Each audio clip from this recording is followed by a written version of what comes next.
Yo, what's going on, everybody? It's Jay, and if I'm being honest, I'm growing impatient for Elden Ring's DLC. It's almost been a year since its announcement, and we've heard nothing.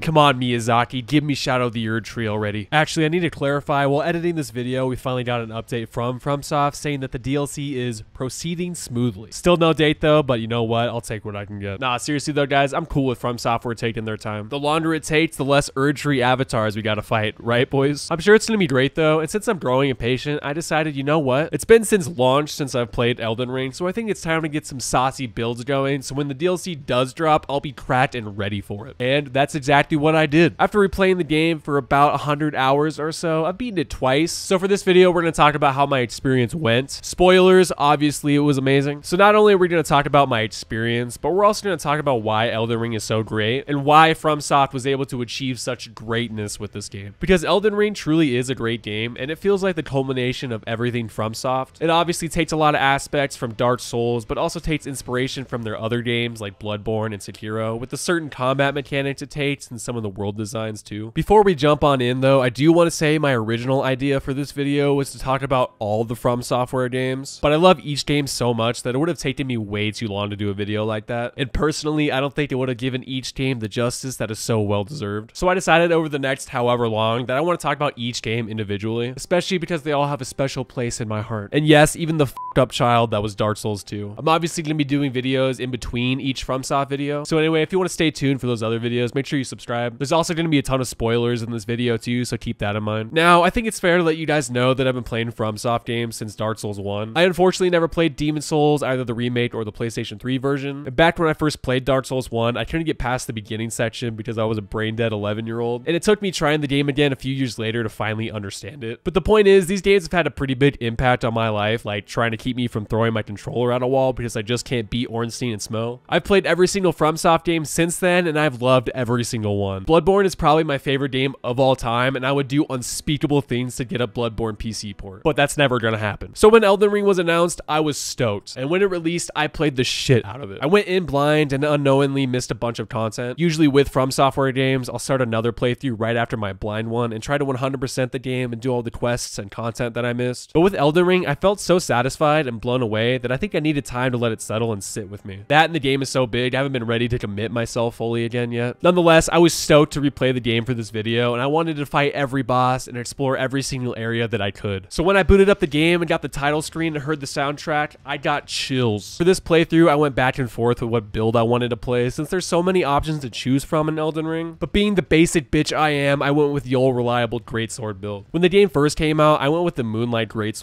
The Dark Moon greatsword. But for this build and playthrough, I wanted to just go straight up strength and cosplay my boy Guts from Berserk. The Elden Ring character creator is exactly what you would expect from a FromSoft game, and personally, I'm happy they never change in this department. So once my boy Sir Dune was ready, we began our journey into the lands between. And I gotta be honest, I loved the starting cinematic and the lead up into the open world, especially when FromSoft throws you into a boss fight within the first minute of the game. I know you can beat this boss, but unless you're absolutely cracked out of your mind, you'll probably die. But once you wake up and step out into the open world, man, it's something special. Elden Ring has such a perfect step out moment, and it's something that I wish I could experience for the first time again. Actually, that's how I feel about the entire game, to be honest. I would do anything to experience it all again for the first time. Even though I hadn't played the game for about a year or more, I still remember most of the iconic bosses and areas from my first playthrough. But anyway, I think this is a good lead into talking about Elden Ring's open world, as it's fucking massive. Almost to a fault, in my opinion. I personally love the open world design in Elden Ring. I think most people would agree that it's the way an open world should be designed in a game. But I know that there are some people out there that actually dislike the fact that Elden Ring is an open world FromSoft game. I think some people prefer the smaller scale of the worlds in their other titles. But personally, I love both. And with the way the open world is executed in Elden Ring, I think it's actually one of the best open world designs I've ever experienced in my lifetime of gaming. The way each zone feels so vastly unique compared to one another,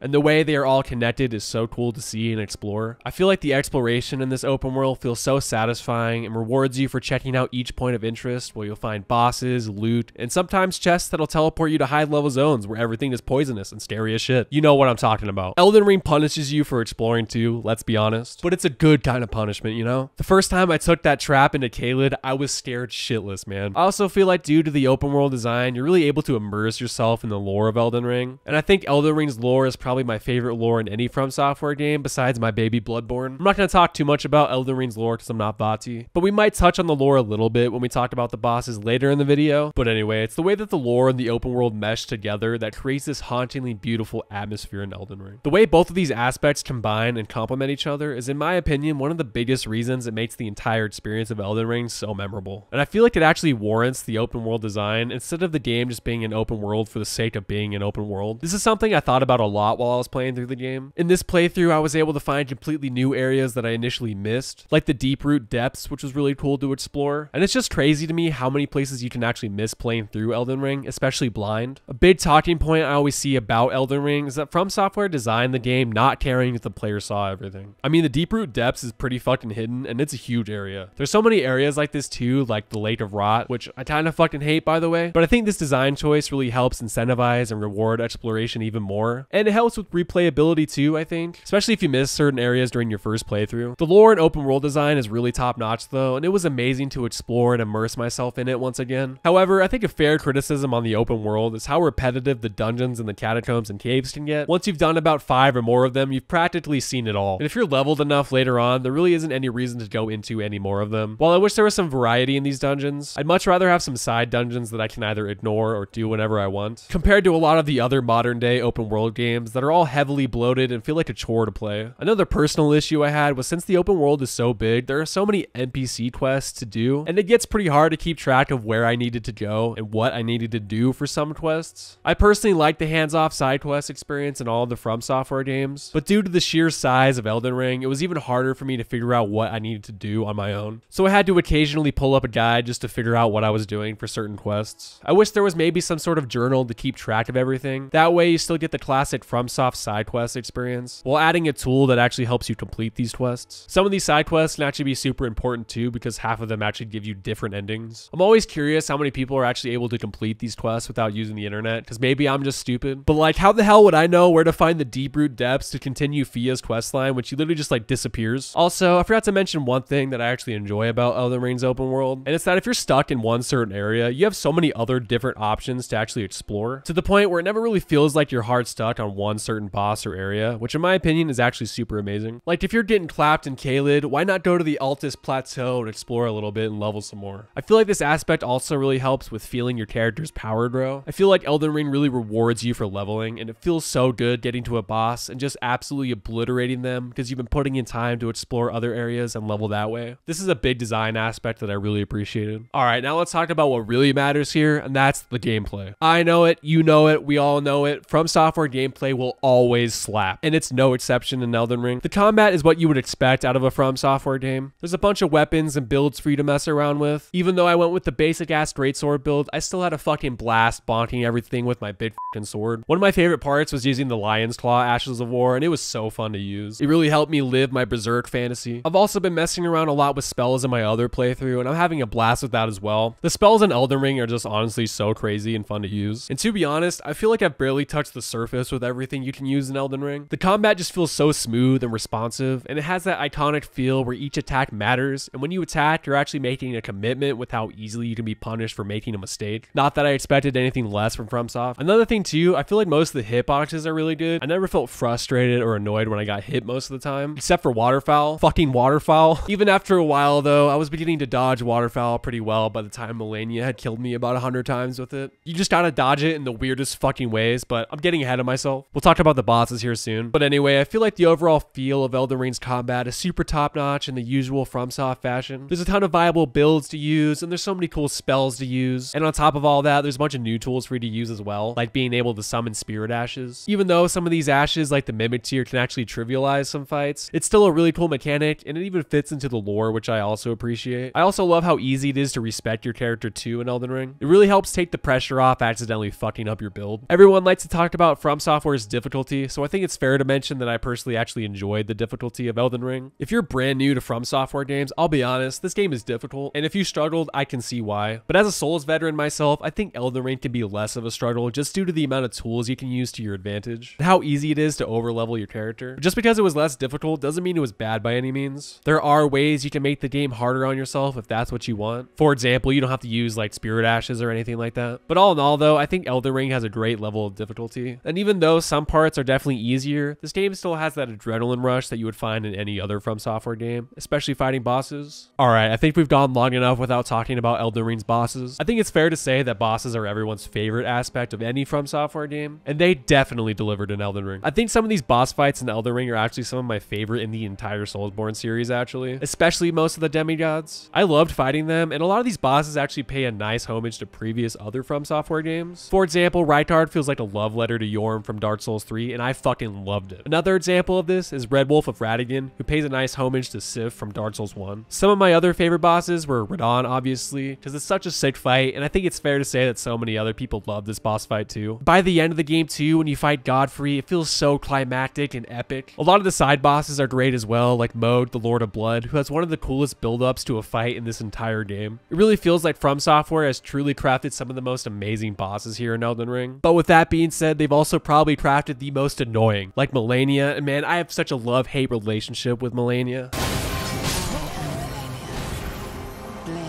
Can you shut them? It seems her boss fight has some mixed feelings within the FromSoft community too. Some people love her, some people hate her, and some people think she's super fucking easy, and others think she's impossible. And I think she's great when she's great, and I think she's fucking awful when she's awful. Is she as good as Ishin from Sekiro? No. But at least I was able to beat her, unlike the Orphan of Kaz from Bloodborne. I'm coming for you one day, motherfucker. But overall, I'm very happy with the bosses in Elden Ring. Many of them are so damn memorable, and I think they'll be remembered as some of the greatest bosses in From Software history. I think this leads us nicely into the other big complaint I've seen about Elden Ring, and that's the reuse of bosses all throughout the game, like fighting Margit twice, fighting Mode twice, Godra twice, hello Sir Godfroy, and fighting like 10 different Avatar Erdtrees. I personally don't feel like some of them are that bad because some of them make sense in the world, you know, like Margit being an illusion the first time you fight him, but I really don't like the reuse of bosses that were originally super impactful. Like Godfroy is honestly just kind of goofy, and the one I disliked being reused the most was Estelle. Estelle was such a cool boss fight to come across, and then it just gets reused in some random fucking dungeon. That's probably my biggest issue with these reused assets in Elden Ring. It only really irks me when it takes away from some of the more important boss fights in the game. Hopefully Shadow the Erdtree doesn't just add a bunch of the same shit that's already in the base game. There's probably going to be a few more avatars we need to fight though, let's be real. Even though Elden Ring reuses a bunch of its assets, I don't think it takes away from the bosses that weren't reused. I still think Elden Ring is an amazing game. It's honestly really special with the way it handles its open world design. And yeah, it came at the cost of bosses being reused, but for me personally, I feel like it's a fair trade-off for just the entire experience of Elden Ring as a whole. The entire journey from waking up in the beginning all the way to killing the Elden Beast and getting the God Slain screen is just so special. From Software did a great job making you feel like the Tarnished who was destined to become Elden Lord. And when I beat the game again, I knew why Elden Ring was able to achieve such greatness. It's because From Software isn't afraid to take what worked well from their previous games, while at the same time not being afraid to try new things too. It's not really a huge surprise why Elden Ring was as successful as it was. I mean, they crafted an amazing game here, and yes, it's not perfect, but it's still a really, really good game. And if I'm being honest, From Software deserves all their recognition and success that actually came with Elden Ring. With that being said though, I'm really excited to see what they do with Shadow of the Erdtree. I'm also really excited to jump into their older games again for future videos, but I think that's a great place to call the video. If you made it this far, thank you so much for watching. But anyways, I'll see you guys in the next video. Talk to you soon. Peace.